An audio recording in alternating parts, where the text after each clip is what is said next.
Welcome to T.P. Hogan's Author Interviews. Today, I'm joined by Australian fantasy author Ciara Ballintyne.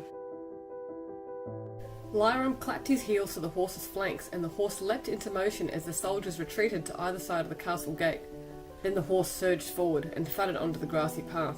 With his eyes stung by the wind and misted rain, Lyram could barely see the woman. The sun breasted the horizon, a shaft of light breaking through the clouds and dazzling with its brilliance, but leaving the rest of the meadow blanketed under shadow.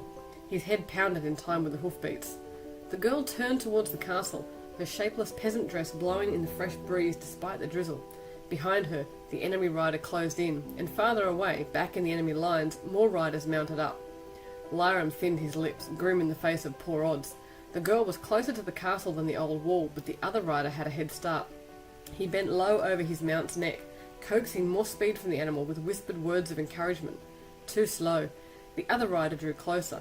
He would reach the woman before Lyram by only a few heartbeats, but that was enough for the enemy rider to kill her. The enemy rider closed on the woman, drawing his sword to strike, and still she didn't turn. Instead, she watched Lyram's fast approach with apparent unconcern. Snarling, he angled his horse towards the other rider. Didn't she hear the thundering hooves behind her? Dropping the reins, he kicked his feet free of the stirrups, got one foot atop the saddle, and threw himself across the intervening distance. His horse carried him past the girl, who sidestepped away. She was nothing but a flash of black dress and white face as he jumped.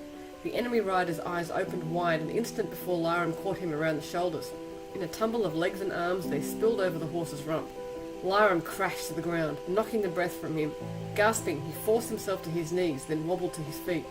The woman stood observing the spectacle. Though the soldier had struck the ground mere feet from her and was already on his feet, moving towards her, her face reflected only a resigned calmness. The man reached for her with his free hand. Time oozed with the slowness of poured honey. "No!" Lyram choked the word into a strangled gasp and broke into an unsteady run. One step. The girl brought one long-fingered white hand up in a gesture of what? Supplication? Forestalling? Defence even? 2 steps. The soldier seized her by the wrist. With her other hand she reached out and touched the boiled leather plate over his chest. 3 steps. The sword dropped from the soldier's fingers. In one fluid motion he crumpled at the knees and fell face first into the knee-high grass. Time snapped back to normal, and Lyram skidded to a stop over the motionless soldier. The fallen man didn't move a muscle. Dropping to one knee, Lyram reached for the man's neck, seeking a pulse, but he stopped before touching him. The skin was blue with such intense cold that it chilled his fingers where they hovered several inches short of contact. He let his hand drop back to his side. A shadow darkened the dim, rainy haze of the morning, and he glanced up. A colourless face loomed over him. Alabaster skin, midnight hair made all the darker by contrast, and eyes so black the pupils could barely be distinguished. What he'd taken for a homespun peasant dress was instead the billowing black robe of a priestess of Ahura. She met his gaze with a chill that should have left snowflakes in the air, and he shivered, despite the hot, sweaty aftermath of battle. "That was not necessary," she said. "Forgive me, sister," he answered, backing off. He sketched a bow. "I am a laver," she said in Arlane, despite his use of her own language, and extended a hand. The name didn't so much ring bells as send them tolling in alarm. He knew it. Everyone knew it. Ketak an Bash, they call her in Arlane, behind her back at least. The left hand of death. We're chatting with Ciara Ballintyne. How are you, Ciara? Not too bad, how are you? Pretty good. So, would you like to tell us a little bit about yourself? Sure, so I'm a speculative fiction writer specialising in epic fantasy from Sydney, Australia, but I do practice as a financial services lawyer by day. Got to do something to keep you going while you're publishing. I have 2 published series presently. That's the 7 Circles of Hell series, which is a series of fantasy mystery short novels. There's 2 of those with book 3 due out this year, and I also have the Sundered Oath, which is an epic fantasy series of novels for adults. There's also 2 of that one out as well, with the 3rd one also due out this year, probably later this year. So probably book 3 in the 7 Circles of Hell will be out probably mid-year, and the 3rd book in the Sundered Oath probably towards the end of the year, coming up close to Christmas. I'm a brown coat, a soft gunner. I'm into everything. Sherlock, Lord of the Rings, Doctor Who, all that sort of nerd sort of stuff, geek stuff. I'm very, very happy to meet a fellow brown coat, I must admit. It was way too short. It should have had many, many, many series, and it didn't. We were robbed. Absolutely, I'm with you there. Joss, come back and write some more. Yes, it's good. So talking about writing, what was the actual moment that you thought, hey, I would like to be a writer, this is what I want to do? I was in Year 6 at primary school, and we were doing like very basic primary school creative writing exercises. I think I was doing like Silver Brumby fanfic, very Australian thing that. And I thought, hey, I'm not too bad at this. I should be a writer. But even at 11, I was very pragmatic and very quickly realised that being a writer seems like a pretty hard thing to do. Not everyone can do it and might not pay all that well. So I thought I should probably do something else while I was trying to be a writer. And so I didn't know what that was going to be. I didn't know that until I went to uni and I did accounting and law. And it was only at the end of that I realised that I was going to be a lawyer while I was trying to become a published writer. Ooh, that's almost a very, very different side of the coin. Lawyer, writer. Yes. Now, our little Australian lawyer here writes dark fantasy. Well, all right, you're right, fantasy, but it's a little bit darker than a lot of epic fantasy, containing priestesses who are left hand of death, necromancers, demons, a hell of a lot of battle, and a little bit of gruesome detailing of death, just a little bit. Why do you think you're drawn to writing to the darker side of fantasy? I think that when it comes to light and darkness, good and evil, it's a bit like that old saw, the bigger they are, the harder they fall. So the worse your evil, the darker your villains, the brighter that your heroes have the chance to shine. I think that there are people who have within them capacity for great feats of heroism, who will live perfectly ordinary lives because the circumstances never require them to do anything more. So I create circumstances that call for a lot more. I guess one of the things that really stayed with me was when I actually saw The Fellowship of the Ring with my parents, very long time ago now. Dad and I have both read all the books. Mum has not. She's not exactly what you'd call a huge fantasy fan. In fact, she didn't read any fantasy until she read my stuff. And I remember one of the things that she said about the orcs in that movie was, why do they have to be so ugly? And of course, the worst kind of ugliness isn't what you look like. It's inside. And sometimes that's the worst thing of fantasy villains is that they're uglier on the inside than they are on the outside. And I said to her, because you can't save the world from fluffy bunny rabbits. And that was a bit of a throwaway line, but I guess what I was getting at is you've got to have a villain who will make the hero rise to the occasion. So that the worse the villain, the better the chance that the hero has to be. So I have darker villains to demand more from my heroes. That's not the whole of it, though, because it's not just my villains who are sometimes a bit dark, but also my heroes can skirt a little bit close to the line. And that's because we all have within us the capacity for good or evil. Nobody is 100% good or 100% evil. It's all about the circumstances. So, in the right or the wrong circumstances, any one of us could be a villain or a hero. That's setting aside the fact that we're all the hero of our own stories anyway. What I like to say, and this is actually my tagline, is that the cracks in our souls bleed darkness. And what I was getting at when I said that is that it's the things that happen to us in our lives, the stresses that put pressure on us, that perhaps cause us to fracture in ways that lead us to do the wrong things. And sometimes that terrible temptation that we face or the terrible damage that we have suffered takes a supreme effort to overcome. And sometimes we fail. So all of us can be a villain, and all of us can be a little bit evil sometimes. And the worse that is, then the greater the effort that's required to overcome that, whether that's an internal effort for a character to become better in themselves or an external effort for somebody else to have to defeat them, as it were. Very good. You write extremely well. I have read 2 of your books, and I am waiting anxiously for the third. Thank you. Coming out this year, excited. But the details and the settings in your stories, I have to tell you, they are amazing. They practically transport, me, when I was reading them, they just took me there, and I could really imagine that these worlds were real, that they actually existed in the past. What is your process for detailing a scene or location?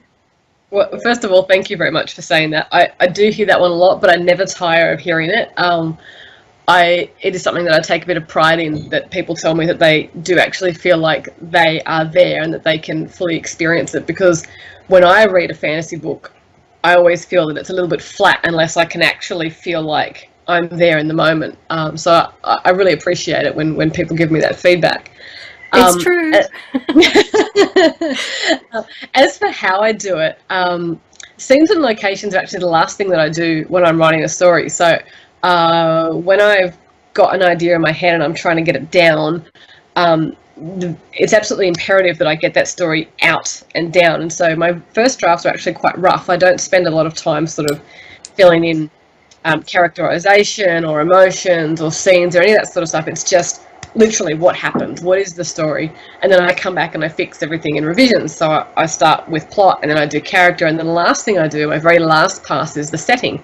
And the reason that I do it last is because at that point, barring edits, there's not going to be any substantive changes to that scene. So there's nothing to distract me from getting the scene right, and also I can get the scene in a way that doesn't actually impede the story and the characters and all the other things that you need to be getting from that scene.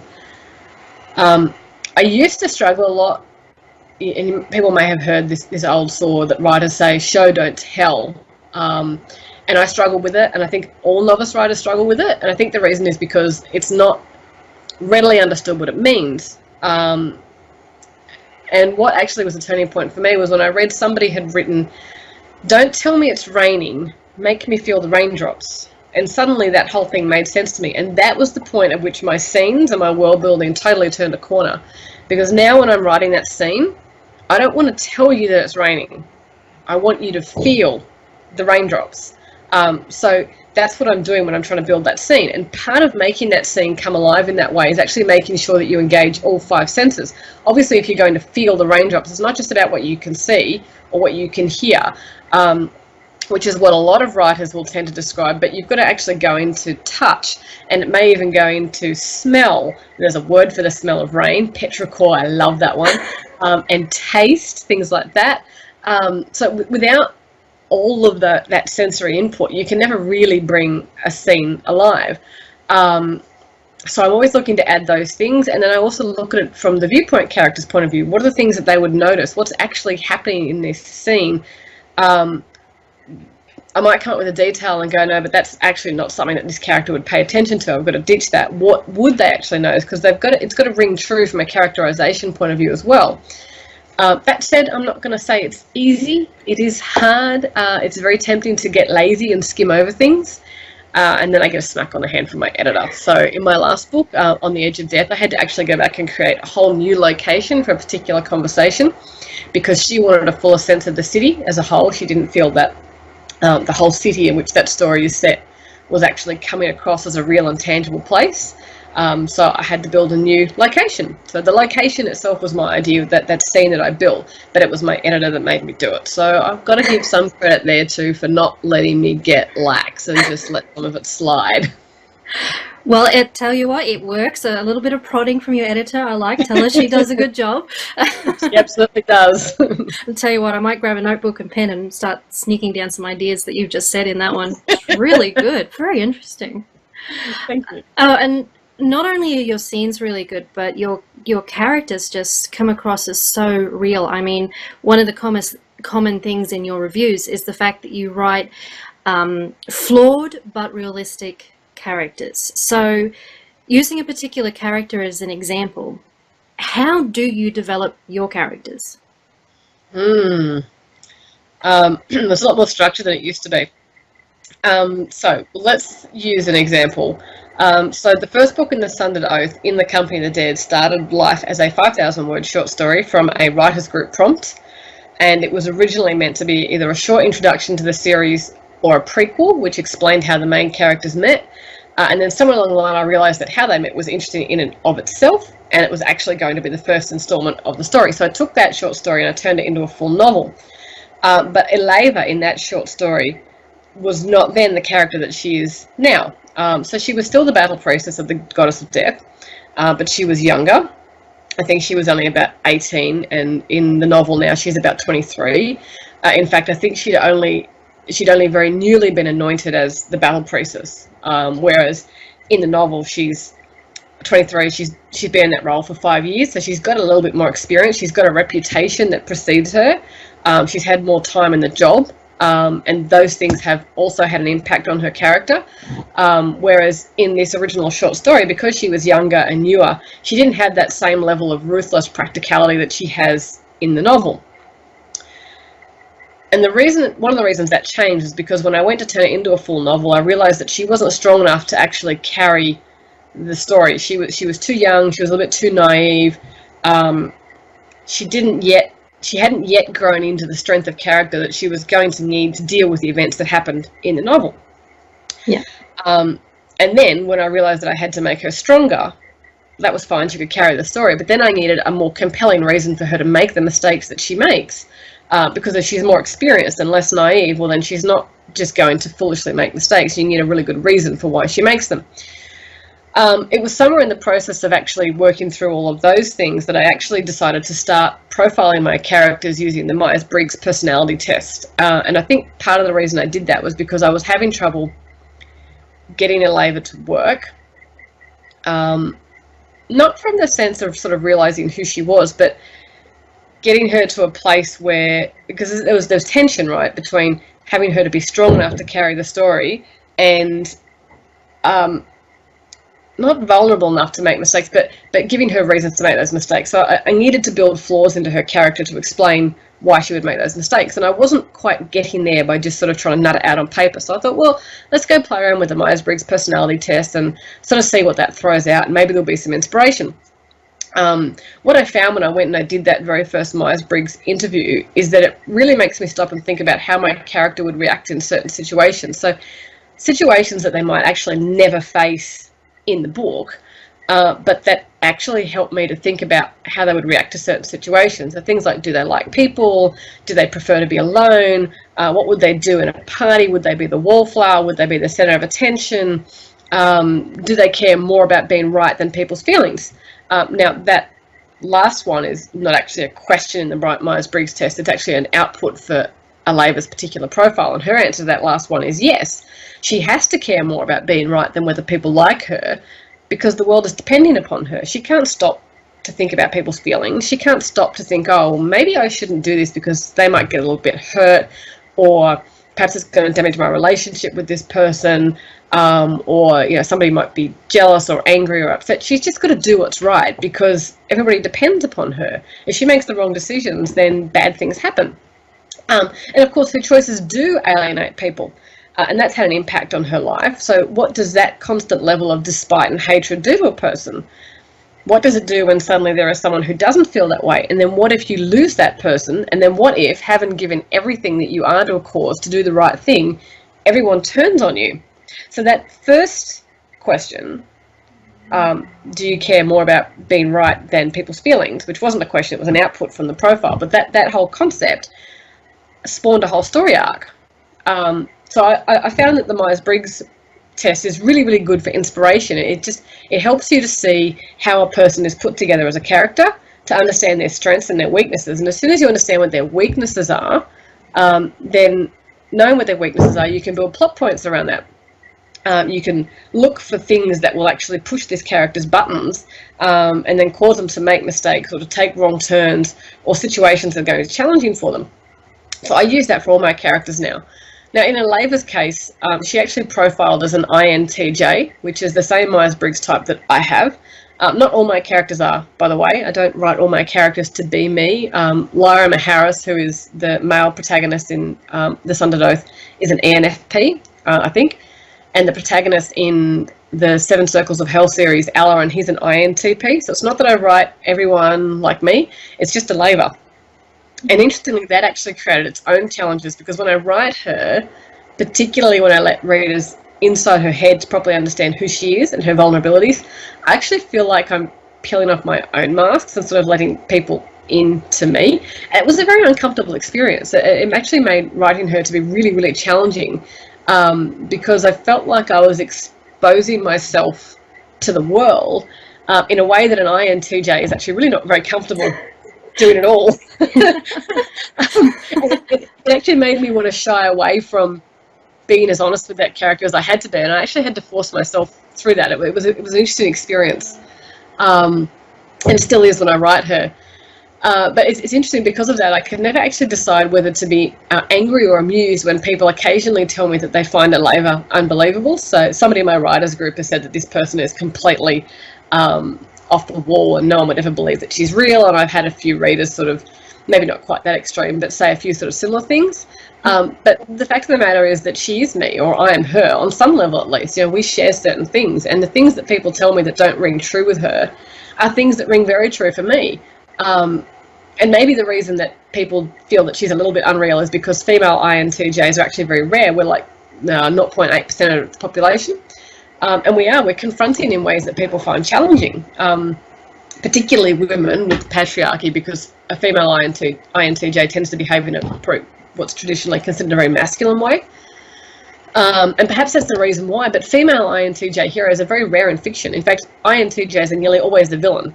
If you look at some of the most iconic stories, the villain is an INTJ.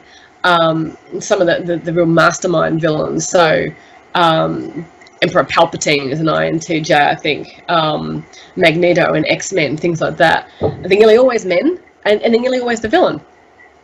So one thing I wanted to do when I realised that this character was actually profiling as an INTJ was to write more heroes who are this personality, and hope that for other women, INTJs, that they can see something in her that they actually relate to and that they can celebrate. That sounds like a lot of research into your characters. I'm blown away. It's awesome. I only research in two areas. One, I research kind of settings, castles and weaponry and stuff like that. And the other thing I do is characters. Other than that, I do hardly any research. So what experiences in your research for this series did you actually do? This one, I had to design a castle. Oh, I love it. Well, it's actually very difficult to design a castle when you've never actually been to one. There'd been a serious shortage of castles here in Australia, and most of my knowledge had been accumulated from fantasy novels, just for the process of following other characters through that setting. So that put me at a bit of a disadvantage.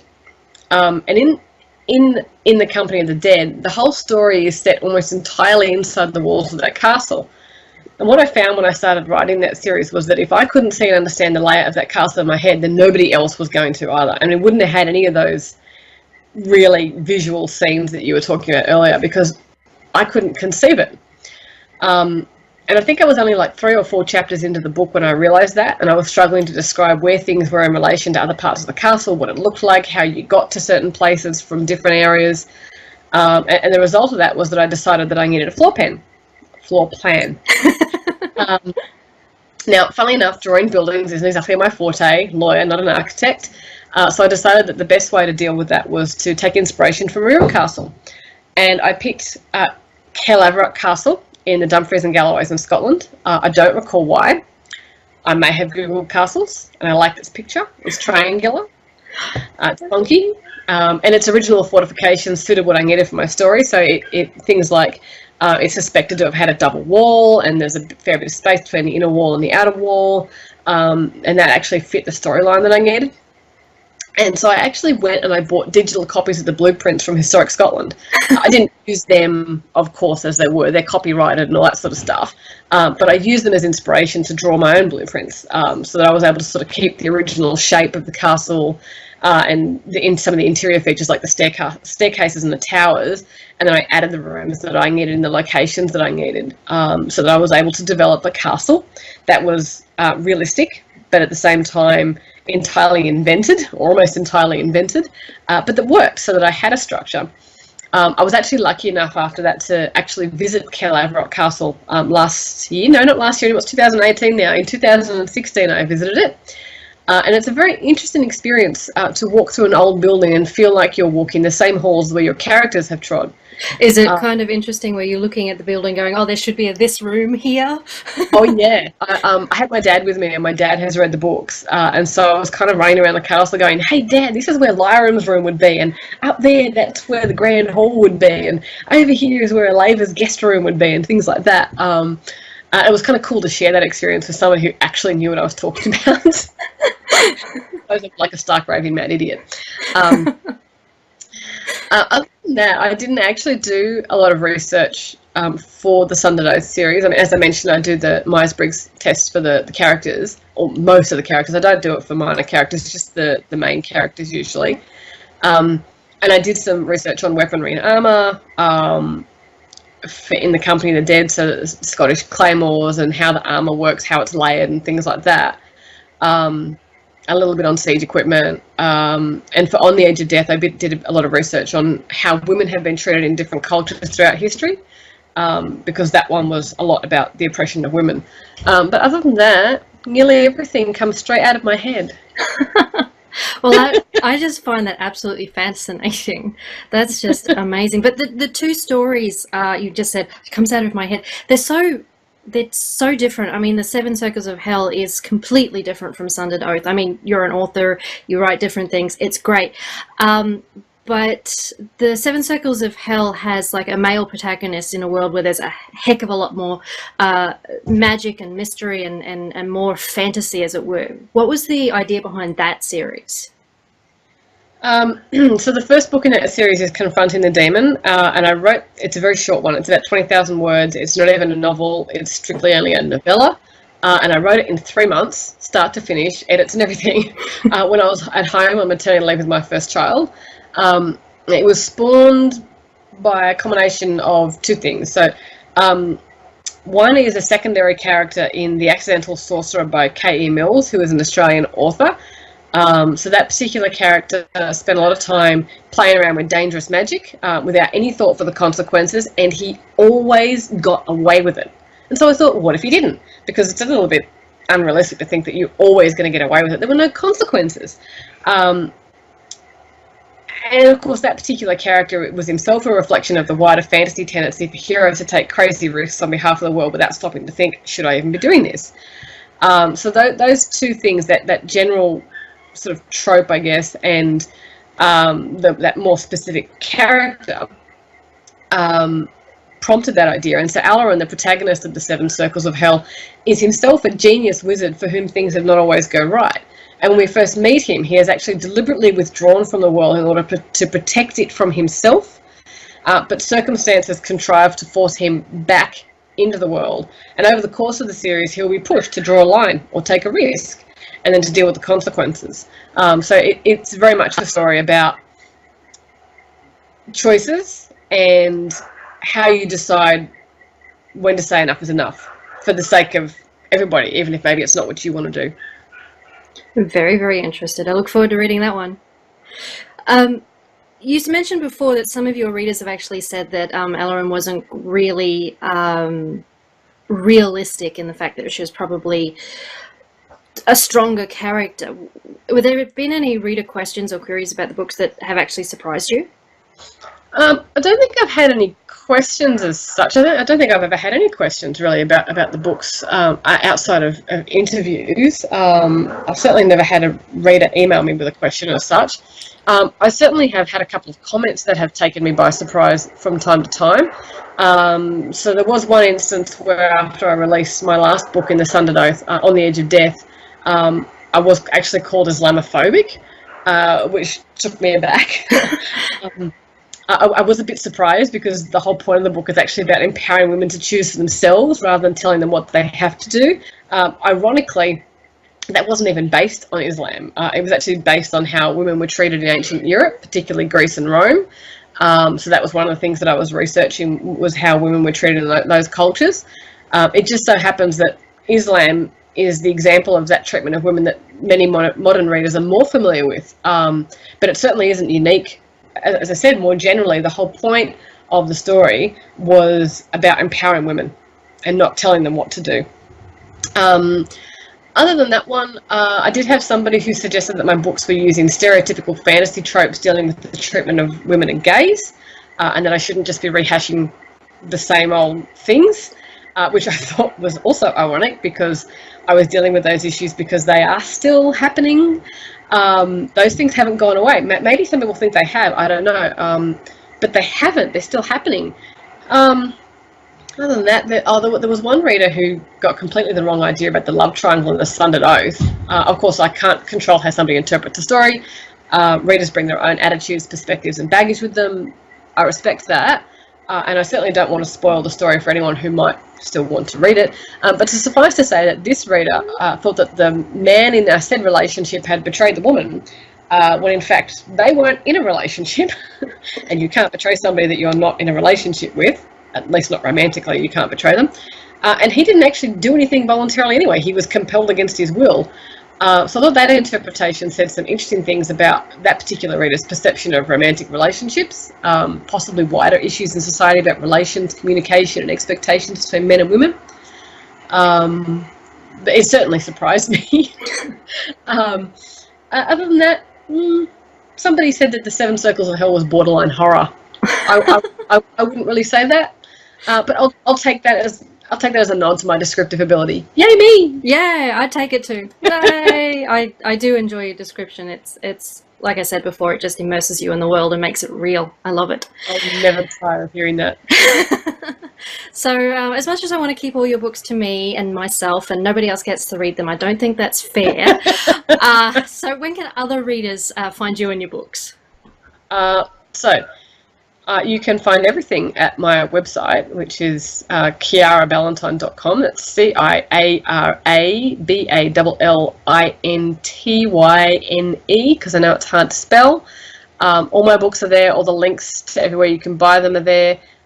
But for anyone who's looking for a centralized location to all the links, absolutely go to my website, go to the books page, and every book has got its own set of links to where you can find it, and you can choose your preferred method of buying.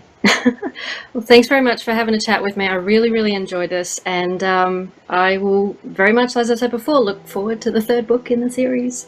No, thank you for having me. It's been a pleasure.